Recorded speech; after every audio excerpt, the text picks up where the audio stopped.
Hello guys, how's it hanging? This is ChanseyChance from Gaming On It, and I'm here today to bring you a very different type of video you will have on this channel on a regular basis. I actually had this idea and wanted to make a video discussing and explaining my thoughts on this summer's transfer window for football, but a bit more narrowed down to my team in England, the pride of Manchester United, and the Premier League teams in general. In the following minutes, I want to talk about three general subjects. Number one being, of course, Manchester United's window in general and how they've been doing. Number two, who I think has done the best job, the worst job, why these teams are the winners, losers, etc., etc. And number three, the players I think will be best on an individual basis and the best single transfers. So, let's start, shall we? Alright, so subject number one, Manchester United. And look at this picture. I mean, oh my god, there is so much quality in this picture. Except, thought I wanted maybe a bit more. I'll come back to that later. The transfers in, my expectations for them, I want to talk about that, and I want to talk about how they have been doing so far. I know it's been a short season so far, but I still want to talk about how they're getting along. So let's start with Memphis Depay. This is one of the best signings Manchester United have ever done since Ronaldo. I mean, this guy is the new Cristiano Ronaldo for us. I think he brings generation of football that we lacked for a long time in the attacking style. He's bringing another dimension in both the free kicks, the crosses, the passes, the shots. He has an amazing work rate, and look at the guy. He's built like a tanks. In my some of my friends are just calling him Memphis the Tanks because he's so beast. My expectations for him is that, yeah, as I said, he's going to be our new Ronaldo, and I think that we are going to enjoy his skills and his playing for a long time, and I hope we get to keep him for just as long as Ronaldo, or maybe even longer. It depends on someone stealing him. So yeah, so far he has been good. In the game against Bruges, both the games in both Belgium and in Manchester, he was really good, and he has started along pretty decent. But he is kind of he needs to learn to play the ball more. I have been watching the games, and sometimes he annoys me not playing the ball. He has to work to be a team player, because in Holland he was used to doing things on his own. He's in a bigger team and in a bigger league, and I hope that it doesn't take too long for him to match in the team. But yeah.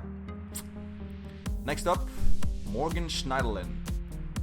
So this guy was enormous in Southampton the recent years. He has been with Southampton for a long time. This is maybe the defensive working rate midfielder that we need to. He is really good in tackling, he's really good in reading the play, and he stops up a whole lot of attacks from the other team, and also he's kind of dangerous ahead of goal when he gets the shot when he wants to. I remember a goal he had for Southampton last year. I don't remember who it was against, but it was a sick goal, and I hope he can do the same for us. So far he hasn't been coming along too well. I think he's a bit slow, but teamed up with either the next person I'm going to talk about or Michael Carrick, they get a bit similar on the midfield. They feel like they're doing the same things all over again on each other. So maybe it needs to bring Herrera in the midfield as well, so you can get two kinds of different types of players. Maybe that will work out. But I'm hoping he is going to be the new hard-working midfielder we wanted to for the next couple of seasons. So, next one. Bastian Schweinsteiger, the German. Yeah, well, I was pretty happy when we signed him. It's a big name, and yeah, I don't know what to say because he's old. I know we got him for a good price. The final price, let me check here, was £6.5 million. It's okay, I guess, but it could be better. He's starting to grow old. He is slow.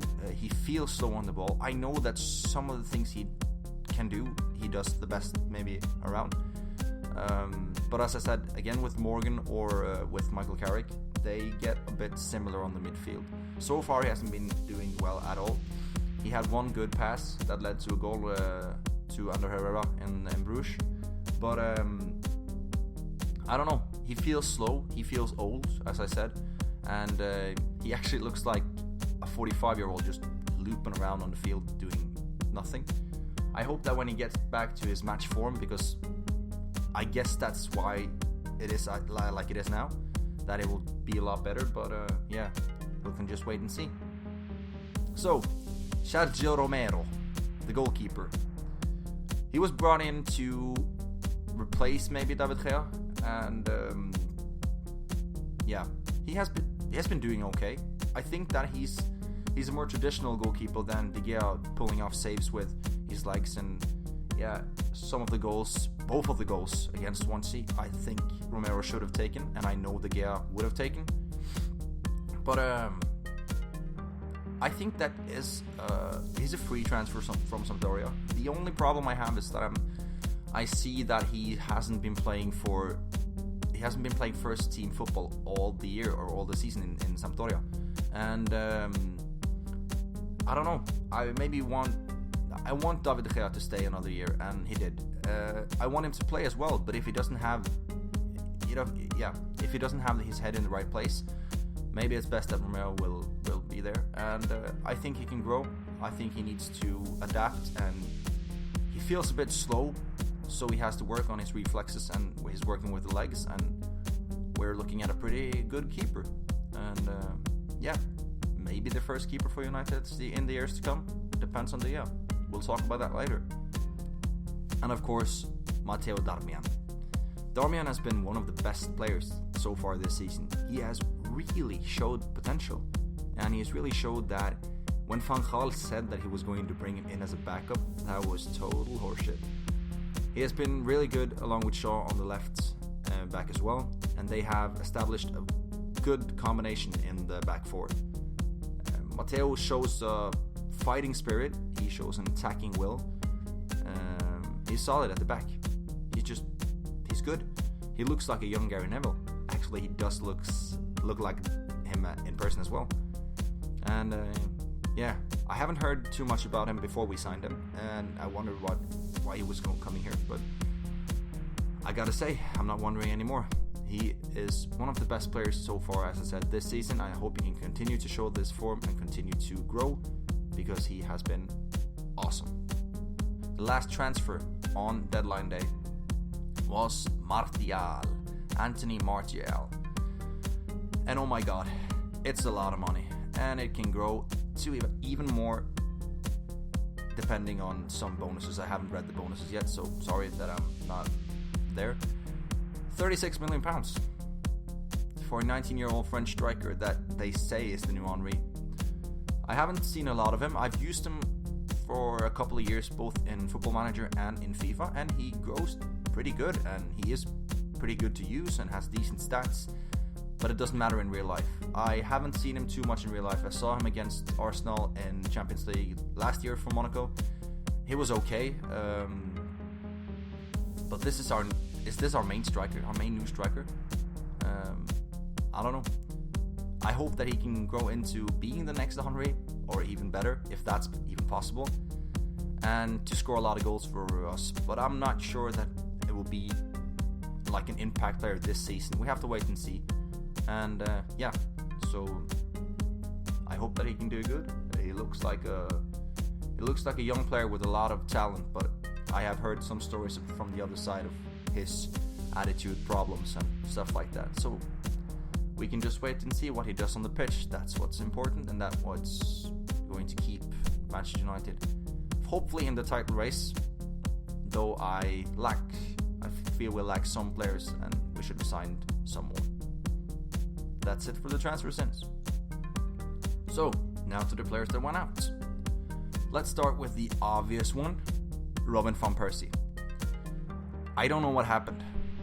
Actually, I think they might have made a mistake of letting him go this season, because with no striker in except for Martial, and you have Wilson and you have Rooney, looks to me kind of like you did a mistake of letting Van Persie go now, because this is the type of player we need both in the group and as a player, because he's strong, he can hold the ball, and as a single striker he was maybe the best one we had.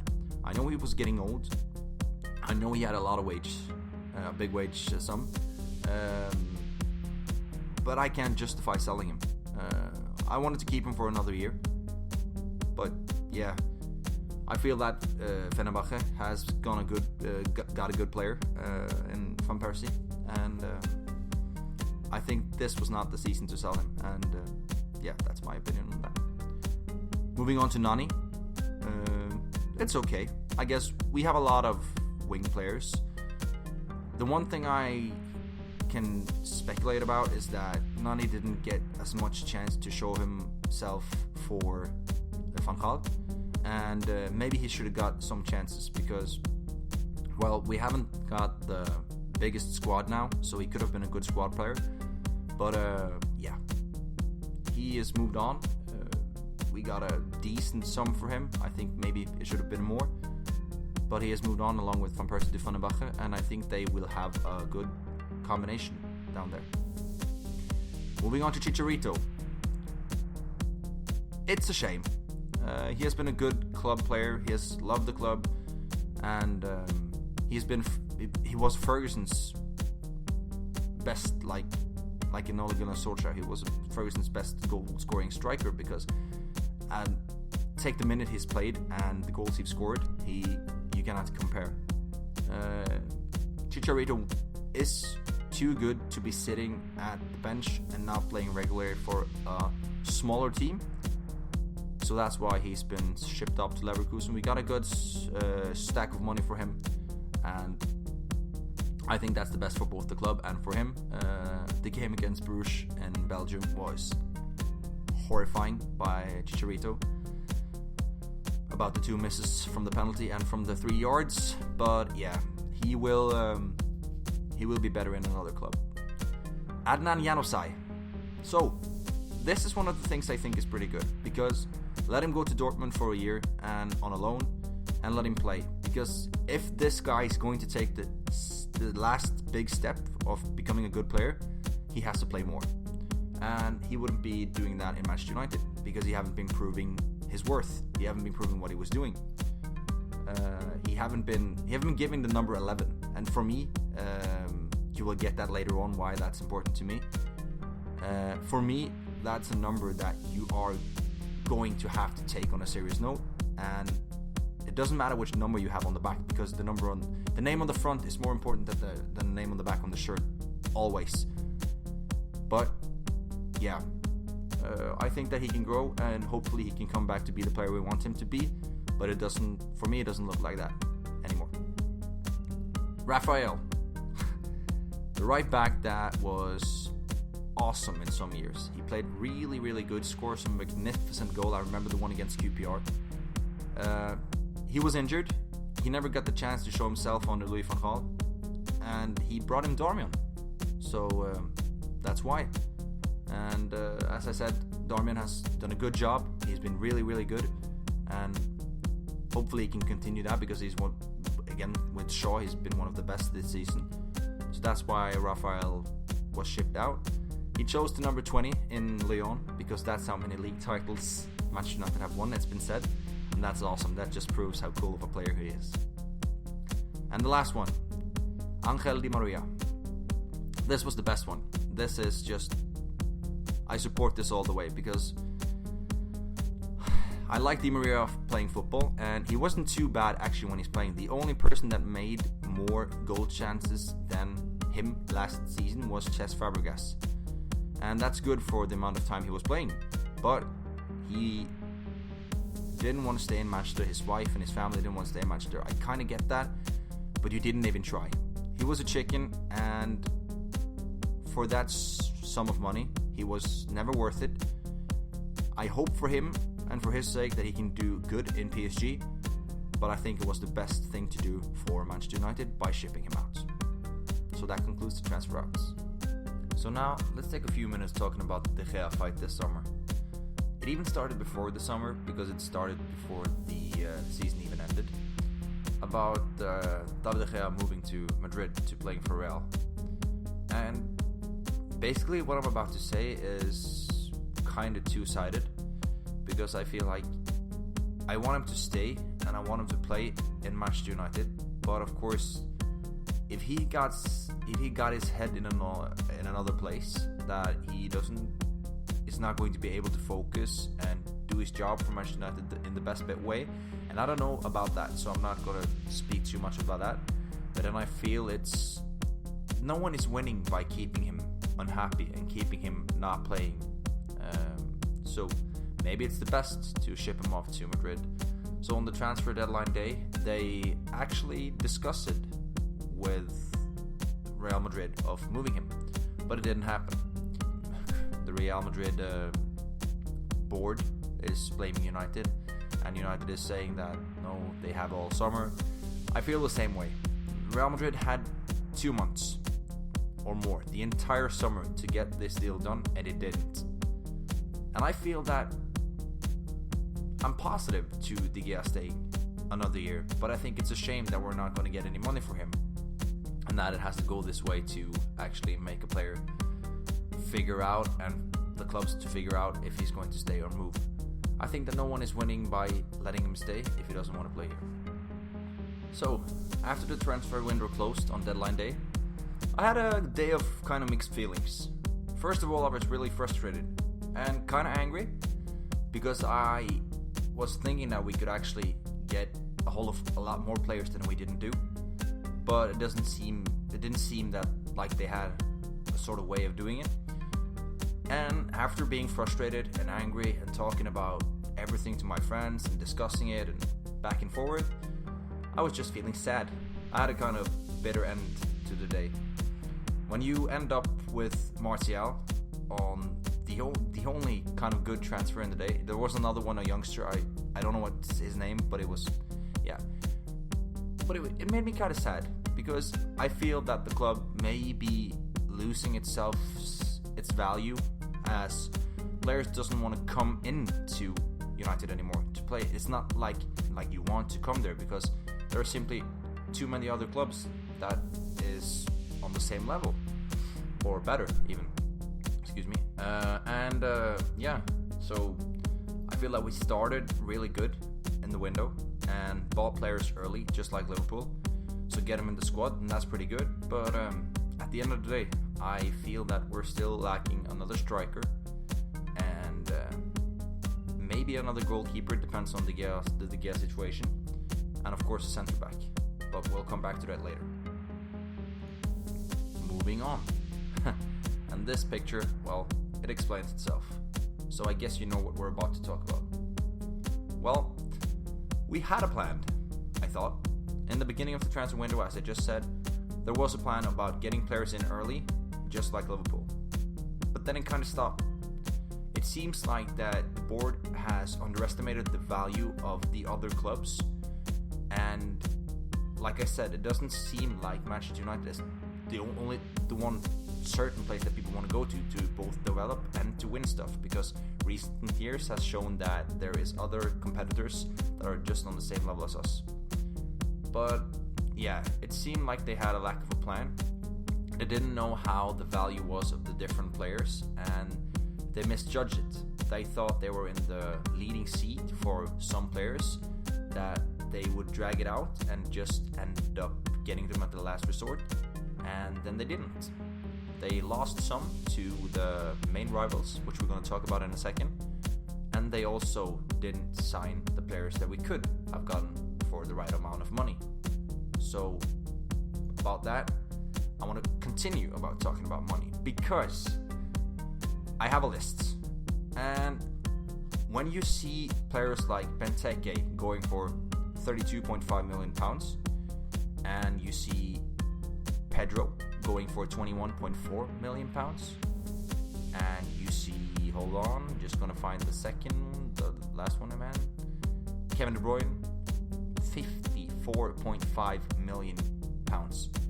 You can discuss about how we are going to use our money, because alright, we got our players pretty good, but we got a 19-year-old striker from France, that hasn't shown anything for £36 million. And then we were offered this guy, Marco Reus. It has been said, and I cannot completely 100% say it sure, but I read that some places it has been said that they put in an official bid, that's 100% sure, of £50 million for Marco Reus. Dortmund said no and wanted 60. Again, Kevin De Bruyne, 54.5. Marco Reus, they wanted 60. If they've gotten 60, Dortmund have said, allegedly, Dortmund said that they would sell the player. But why didn't we? I mean, he was going to bring another dimension as well, just as Depay. They are quite the similar positions, but Reus can also play striker. And I would love to have Marco Reus in the club. I mean, who wouldn't? But it's just about putting enough money on the table. And then there was Cavani. And as I said, Cavani was linked to multiple clubs. It's not the biggest case because it didn't happen to anything. And there was no official bids from other clubs than Arsenal. But then you have this guy. I mean, look at him. He's a beast. He was probably the best central defensive player in La Liga last season. And he could have ended up in a red shirt. Instead, he's like this. And oh my god, look at that. That's just ugly. That's just plainly wrong. Nicolas Otamendi. Or Nicholas Otamendi, whatever you say. And City, Manchester City, got him for £33 million. And isn't that a decent sum, decent enough amount for a good centre back? I mean, he was going to go right in the team. He hasn't played yet due to the work permit, but isn't he good enough to play for Manchester United? We should have put that money a long time ago and gotten him before, and we didn't. And Pedro. I mean, it wasn't maybe the most important player that we needed, but £21 million. He would have also be a good supplementary player and maybe also replace the likes of Nani, and maybe they also would have sold someone else, but they loaned out Janusaj, so he could have been on either sides of the wings to play for one of them, and it didn't happen. So I think we misjudged the market, and we misjudged our opponents, our rivals, and we were taking easy on a task that wasn't easy to take on. So yeah, it's I don't know what else to say. I'm actually getting kind of frustrated about talking about it again now, so let's just move on. But before we move 100% on, let me just clarify one thing. I mean that did Ed Woodward and the board and Van Gaal in the media put up a show for the gallery? I mean, was this the right thing? They led the fans to think that they had a plan all along, and they ended up not having a plan. I say, and I quote Van Gaal, saying that he had a mystery striker that was coming in. And also, Ed Woodward said that when Chelsea signed Pedro, bigger things were in the coming for us. Bigger stars were in the coming. And is Martial a bigger star? Better player? I don't know. I think that they maybe misled the fans, and the fans are going to say what they mean and what they feel. And I don't know how that's going to end up for either one of them. Because lately I have started to lose some belief. It was a good window, as I said, in the start. But in the end, I don't know. That leads me on to what I'm going to continue this conversation about. Because, for obvious reasons, the next thing we're about to talk about is the squad size. I don't know what they're planning on doing with the youngsters. Some of the youngsters like Jesse Lingard and Andres Pereira has to take steps this year and has to be playing. James Wilson as well hasn't been in the squad one time yet in a single match this season. He has to be now, doesn't it? I think that we're lacking many players, but I don't know, as I said, what they're about to plan with the youth players. I hope they're using youth players because that's one of my philosophies as well. I want the younger players to be playing more. But as I'm rolling these pictures now over the screen, you will understand what I was talking about earlier. that I don't only have my heart in this club, I also gave up my whole left arm. So now rolling on the screen, most of you know who know me, but for those of you who don't know, these are my tattoos for my club. And when I'm showing these, I'm going to talk about my hopes for the January window. And that leads up to the squad size. I want us to evolve the size. I want us to get bigger. Without selling any players, I want 3 players in. And I'm going to tell you why and who. I want a good center back. Because we need it. We need a good link to Chris Smalling. And Daley Blind has been good. And Phil Jones is good. Marco Zoho is good when he's playing. But I want a center back, a left-footed, because Van Gaal only wants left-footed. Or one center back that's left-footed as well. I wanted Otamendi. I wanted Ramos in a certain amount of time. But I want a good center back. De Vrij maybe. I don't know. Someone else that is good. Yeah. I want a striker. I want Lacazette so bad. We ended up buying Martial. I still want another striker, just so we're having that option available. If someone were to happen to Rooney, if someone were to happen to Martial, we need another one. And also, I really, really kind of want a new goalkeeper, even though De Gea is not moving now. He is going to be moving eventually, next summer, and then for free. So, by not selling De Gea, I still want 3 players, and then the squad will evolve after that. If we sign more, I'm happy, but it's a January window, and hoping for 3 players in January window, well, that's hoping a lot. I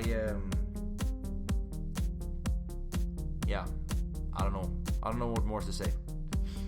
I hope that the club can continue to be doing the good work they have now, and both evolving young players, but also getting the best players back from the market, from other teams, into United, because I want us to go back to the glory days. So that concludes discussion 1.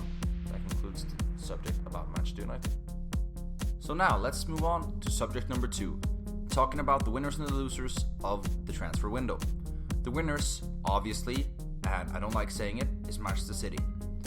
They've added a whole lot of players to their squad and a whole lot of strength. They've strengthened themselves in the part that there already was good, and they also got in some players to strengthen the part that wasn't so good.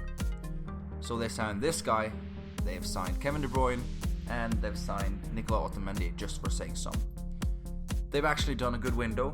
It seemed like I have a good plan all along. So yeah, the winners are Manchester City.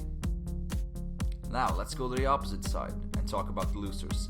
And this picture explains it all. And I'm sorry, I don't usually bring other teams down rather than talk about my own team, which I already have done this video. But this picture with the caption, it was when I saw it, it was Giroud meeting his new teammates. And there is no one there, so I think that's funny. The losers obviously have to be Arsenal. They brought in 1 player, and that's a good player. It's Peter Cech, and they needed a good goalkeeper. But still, they brought in one player. So that's not good enough. So this picture explains it all. I'm sorry for bringing someone else down, but I have to talk about it in a neutral point of view. And it's true. So yeah, they might be signing players in the January window, and actually I hope for them that they do, because we need more players to a good team like Arsenal. They played a fantastic football last year, and they always do. So I hope they will bring in some more. So that concludes a quick discussion about the subject number 2. Let's move on to the last and third subject, the subject number 3, about single transfers. And these 6 signings, yes, I chose 6 because I couldn't choose 5, are the ones that I feel is going to be best. And this is in the same order from first one to the 6th one, and why. Number 1 is this guy, Dimitri Payet. And I have seen some of him before, and I know how he's been playing in France. Correct me if I'm wrong, but last season, the season of 2014 and 2015, he was, again, correct me if I'm wrong, he was the person in the top 5 leagues in the world who created most chances. And there was an obvious reason for him to go to a bigger club. but he ended up in West Ham. I mean, for West Ham's sake, that's an amazing signing. And he has been outstanding so far. I saw the first game against Arsenal. He was brilliant. I haven't seen a single player do that in a long time. But I know he's going to keep growing. He has a perfect side of the play. He has brilliant skill. He's quick. He has a good pass. He's good shooting. He has a good understanding for football. He's going to be great. He's the one to watch this season, and I've already said it to my friends, and I'm going to say it to you guys. Number 2, Andrew Ayew, or how you say his name, to Swansea. This guy has already brought Swansea a whole lot of extra material. And again, going from a French club to a smaller club in England, when he could have gone to a bigger club, just like Payet. And these guys are the players who's going to shoot like Dimitri and Andre. It's going to shoot the smaller clubs up higher in the table and maybe bring them into Europe and places they haven't been before. So I think these two signings are key signings for each club to be doing good this season. Number 3, I had to do it, Memphis Depay. And I've already spoken about him, so I'm not going to go over for long, because earlier in the clip I told you about how I feel about him. But yeah, Memphis Depay is going to be our biggest player over the next few seasons in Manchester United. So yeah, easy said and done. Number 4, Kevin De Bruyne, Manchester City.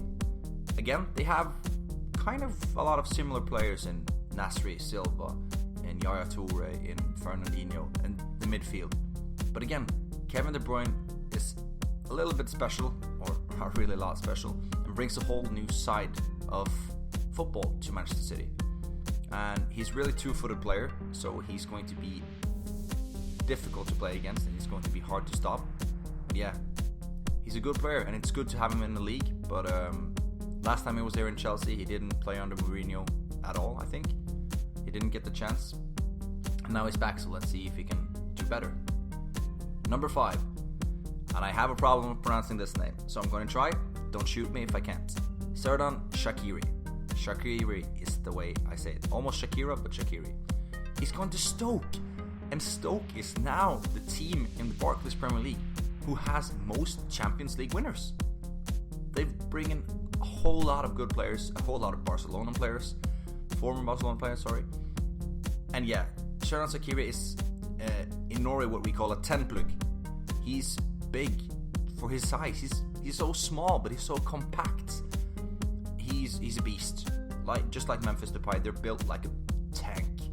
And Shaqiri also, when he comes in the team, when he gets to play and gets the feel, and gets the feels of the Barclays Premier League and how they play, he's going to be great.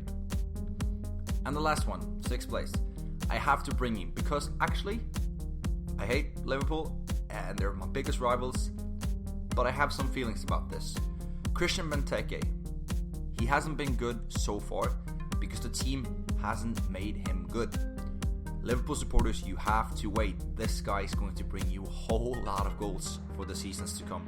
He's a notorious goal scorer, so he's going to get you the goals, but Liverpool has to find out, or Brendan Rodgers has to find out a way to use him right way.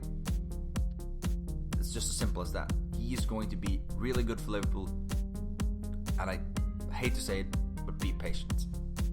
Yeah. So that concludes this video. So this has been different, right? But I liked it, and I hope you did as well. So thanks for listening. I hope you could pay attention and keep along with me. And I really would like your opinions and meanings about stuff. So comment them below and tell me how you're feeling, and tell me something if you just want to tell me something. And I will respond about your team, about my team, about other teams, or just tell me if I forgot something and I will respond to you all as I said. And do me one favor, please drop a like on your way out and hit that subscribe button as well. Help us grow, help me become bigger, help me and Stig grow out and branch out so more people can hear about us. Thanks a lot, I really appreciate it. Chance out.